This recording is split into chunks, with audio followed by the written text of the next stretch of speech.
ये जो एक कार्टून देख रहे हैं, ये कार्टून ग्लोबल टाइम्स में छपा है और इसमें क्या दिखाया जा रहा है, आंख बंद करके जापान आगे बढ़ा जा रहा है और इसकी राइट विंग सरकार, और ये नीचे जाकर गिर सकता है जहां पहले से भूत प्रेत खड़े हैं। मतलब पहले से कई सारे लोग जाकर ऊपर पहुंच चुके हैं। आखिरकार चाइना को किस चीज का डर लगने लगा है और शी जिनपिंग क्या खास तौर पर इसीलिए नॉर्थ कोरिया जा रहे हैं, क्या चल रहा है। वहीं जापान भारत की तरफ दौड़ रहा है और सबसे बड़ी चीज भारत को गिफ्ट करने जा रहा है। जियोपॉलिटिक्स में बहुत कुछ चल रहा है, हमेशा की तरह जानने को मिलेगा बहुत कुछ। आइए जानते हैं इन खबरों को विस्तार। जापान के रक्षा मंत्री ने इस बार जब भाषण दिया सांग्रीला डायलॉग में, तो उन्होंने चीन की क्लास लगा दी। मैं इसे यही कहूंगी क्योंकि इन्होंने जितने स्पष्ट खुले शब्दों में चाइना की क्लास लगाई, ऐसा शायद ही किसी ने लगाया होगा। चाइना ने सांग्रीला डायलॉग में ये कहने की कोशिश की थी कि जापान अब धीरे धीरे मिलिट्री पावर बनना चाहता है, पहले वाले रूप में वापस आना चाहता है। बात भी सही है, बहुत सारा पैसा जापान ने खर्च करना शुरू कर दिया है अपने डिफेंस के लिए। ये नेशन के आर्टिकल में भी देख सकते हैं, जापान ने रिकॉर्ड येन खर्च कर दिया अपने फॉरेन रिजर्व से निकाल कर अपनी ताकत बढ़ाने के लिए। तो चाइना ने जब ये कहा था तो जापान के रक्षा मंत्री ने जवाब दिया था, देखो कौन बोल रहा है, वो बोल रहा है जो न्यूक्लियर पावर है, जिसके पास न्यूक्लियर हथियार है। हमारे पास तो न्यूक्लियर हथियार भी नहीं है। लेकिन जापान सिर्फ इतना नहीं कर रहा है, जापान छोटा सा देश होते हुए अपने पुराने ओरिजिनल फॉर्म में वापस आ रहा है। कहते हैं ना, जब धरती लगे फटने प्रसाद लगे बटने। अब ये चंगुल से निकल रहा है, अमेरिका और चाइना दोनों के जाल से निकल रहा है। एक समय जापान के साथ दिक्कत ये हो गई थी कि चाइना के साथ इकोनॉमिक रिश्ते थे और अमेरिका के साथ एक ऐसा रिश्ता था जो अमेरिका सुरक्षा देगा। लेकिन डोनाल्ड ट्रंप के आने के बाद सबको पता है कि पता नहीं अमेरिका कब क्या कर दे। ऐसे में जापान ने उस बेड़ी को तोड़ना शुरू कर दिया और अपने ऊपर अब ये निर्भर होना शुरू कर रहे हैं, नए नए हथियारों की तरफ बढ़ रहे हैं। न सिर्फ हथियार बल्कि रणनीति की तरफ भी बढ़ रहे हैं। जैसे कि अब इन्होंने फिलीपींस के साथ दोस्ती कर ली, फिलीपींस के साथ अब नौसैनिक संबंध बनाने शुरू कर दिए, तालमेल बिठाने शुरू कर दिए। फिलीपींस और चाइना का टेंशन है, ये किसी से छिपा हुआ नहीं है। और चाइना के अंदर किस तरीके का डर है, इसका अंदाजा आप ऐसे लगा सकते हैं कि चाइना इस तरीके के आर्टिकल छाप रहा है ग्लोबल टाइम्स में कि जापान बड़ी गलती कर रहा है, जापान को ऐसा नहीं करना चाहिए। अब मामला क्या है, मामला ये है कि जापान समझ चुका है कि आने वाले समय में अगर लड़ना है तो खुद लड़ना है, इसलिए अपने आप को तैयार करो। और इस परिस्थिति के बीच में जापान आर्थिक तौर पर भी निकल रहा है और साथ ही साथ सैन्य तौर पर भी आगे निकल रहा है। न सिर्फ इतना, अब जापान ने चाइना को चिढ़ाना शुरू कर दिया है। इसका एक एग्जाम्पल देखिए, चाइना डेली की इस खबर को। चाइना जापान को कह रहा है कि इतिहास को मिटाने की कोशिश मत करो, वो नानजिंग नरसंहार ही था जिसे तुम बदलने की कोशिश कर रहे हो। अब क्या मामला है, मामला दरअसल ये है कि जापान म्यूजियम में एक घटनाओं का सिलसिला रखा हुआ है जिसमें इसका भी जिक्र है कि नानजिंग में नरसंहार हुआ था। नानजिंग क्या था, जिस समय जापान की ताकत बहुत ज्यादा उबाल मार रही थी और जापान विश्व युद्ध तक लड़ने को तैयार हो गया था, उस समय जापान ने चाइना के ऊपर भी हमला किया था। और उस समय नानजिंग चाइना की राजधानी हुआ करती थी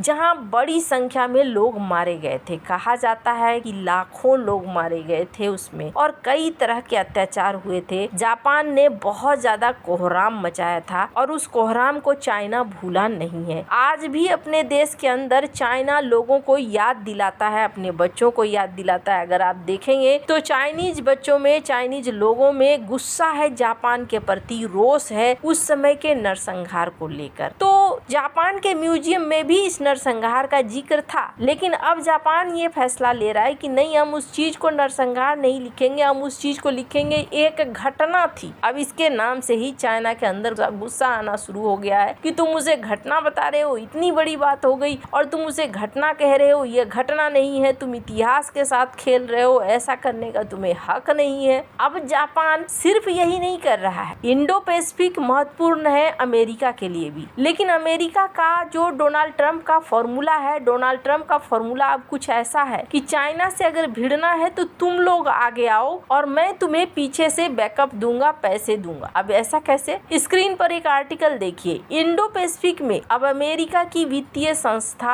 अरबों डॉलर खर्च करेगी और इंडो पैसिफिक में खर्च करने के लिए वो क्या करेंगे? इंफ्रास्ट्रक्चर बनाएंगे। ऐसा इंफ्रास्ट्रक्चर जिसमें पोर्ट शामिल हो, बंदरगाह शामिल हो, यातायात के साधन शामिल हो और भी कई सारी चीजें। ये क्यों चाहते हैं? एक तो ये कहते हैं कि हमें दो फायदा होगा। पहला फायदा हमें ये होगा, अब यहाँ पर एक तो ये इन बंदरगाहों का, पोर्ट का इस्तेमाल सैन्य तौर पर अमेरिका कर सकता है और दूसरा अमेरिका का ये भी कहना है कि हम अपने तेल भी बेचेंगे, एनर्जी की चीजें भी बेचेंगे और उसके लिए भी हम आगे बढ़ेंगे। खैर, ये तो रही अमेरिका की बात। इंडो पैसिफिक पे खर्च करने को तैयार है, लेकिन चाइना के साथ सीधे नहीं भिड़ेगा ऐसा लग रहा है। लेकिन चाइना को एक डर लगने लगा है कि कहीं जापान उसके रास्ते का रोड़ा न बने, इसलिए शी जिनपिंग नॉर्थ कोरिया जा रहे हैं और जल्द ही नॉर्थ कोरिया में शी जिनपिंग की मुलाकात होगी किम जोंग उन से। किम से शी की मुलाकात बेहद खास है। सभी जानते हैं कि नॉर्थ कोरिया के पास कितने सारे हथियार हैं और जिस तरीके से किम जोंग उन है, ये शी को थोड़ी मदद मिल सकती है। जापान को एक संकेत भी है जो दिया जा रहा है। पर यहाँ एक चीज और है, और वो चीज क्या है कि भारत, यहाँ पर देखने को मिल रहा है कि जापान अब अपनी सबसे कीमती चीज को लेकर भारत की तरफ बढ़ रहा है। भारत के तरफ से एक स्टेटमेंट आया, स्क्रीन पे आर्टिकल देखिए, जिसमें कहा गया भारत के